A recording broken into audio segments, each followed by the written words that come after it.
Praktik perdagangan bayi bisa jadi memang terjadi secara sporadis di tengah masyarakat kita. Namun fakta ini nyata ada terjadi. Kasus di Medan yang baru-baru ini terjadi bahkan melibatkan seorang bidan yang ternyata sudah 3 kali memperdagangkan bayi.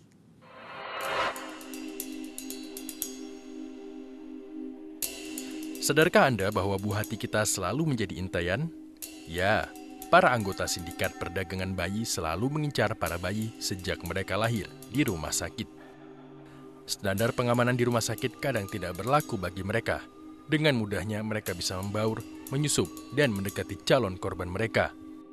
Berkedok sebagai bidan yang menawarkan jasa adopsi bagi orang tua yang terjerat himpitan ekonomi, mereka bahkan rela menanggung biaya perawatan sejak si bayi di dalam kandungan.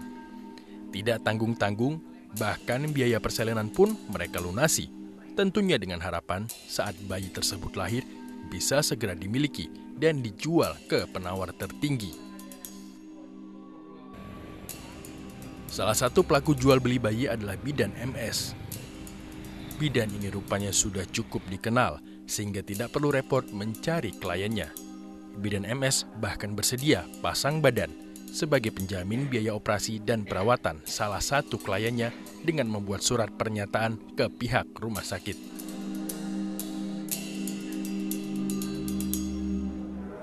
Si bidan bilang bahwa itu semua uang tidak dia terima, semua diberikan kepada orang tua, kepada Anda. Apa? Dia nerima kok 1 juta, katanya itu komisi dia. Komisi dia bilang itu komisi dia. Iya. Siapa yang mempertemukan antara ibu dan si bidan ini siapa? Siapa yang cari sampai bisa ketemu? Ada tetangga. Ada yang kasih tahu? Iya, tetangga itu karena sering saya curhat sama dia, karena keluhan saya disuruh ke rumah bidan ini. Sebenarnya dari awal saya tidak mau, tapi karena sering dibujuk-bujuk, karena kami pun makan nggak makan gitu, daripada anak kami terlantar, ya udah saya jumpai aja. Terus sekarang anak ibu siapa yang ngurus? Orang tua saya. Pada saat akhirnya ibu mau memberikan karena alasan adopsi, lalu kemudian ibu memberikan anak ibu ternyata pembelinya adalah polisi.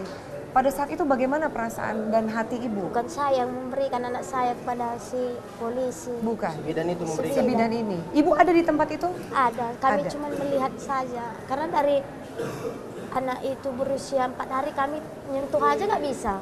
Kenapa nyentuh aja nggak bisa? Perawat pun nggak ngasih. Karena belum bayar. Iya, takut deh saya bawa kabur anak saya.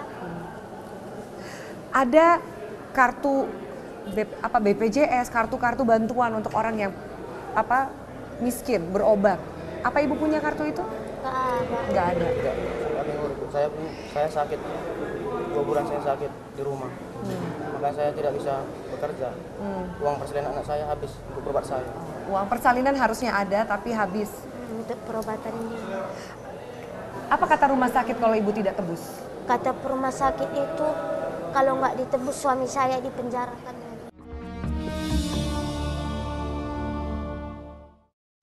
Praktik perdagangan bayi memang ada di sekitar kita. Kasus yang terjadi di Medan baru-baru ini bahkan melibatkan seorang bidan yang ternyata sudah 3 kali memperdagangkan bayi. Sudah berapa lama ini jadi perantara penjual bayi? Sudah berapa lama? Bukan masalah lamanya Bu, cuman ya udah pernah juga hari itu, tapi orang yang kepepet juga nggak bisa keluar dari rumah sakit, baru dicari keluarganya pembeli bayinya. Itu saya sebagai pengantar aja ke rumah sakit Bu. Nah, bukan saya yang mencari pembelinya, bukan ada pokoknya adiknya yang mencari pembelinya. Udah siap orang itu berurusan, baru dibilangnya ke rumah saya, udah anak kakak saya itu udah dikasihkan sama orang katanya. Kata adiknya itu melahirkan sama saya. Pertama kali dulu partus di rumah dia dulu. Jadi dia tinggal tempat kakak iparnya lah. Jadi kakak iparnya ini mencari orang yang untuk saudara dia mengadopsi anak yang melahirkan di rumah ini gitu. Dia kecelakaan dari Sidikalang, anak gadis. Udah hamil 8 bulan, dia nampak orang di sana, malu dia di sana. Pergi lah ya tempat kakak iparnya ini. Kakak iparnya ini dia kan melahirkan sama saya kakak iparnya. Baru dibilangnya lah sama kakak iparnya ini, aku partus di sini aja lah Kak, katanya gitu.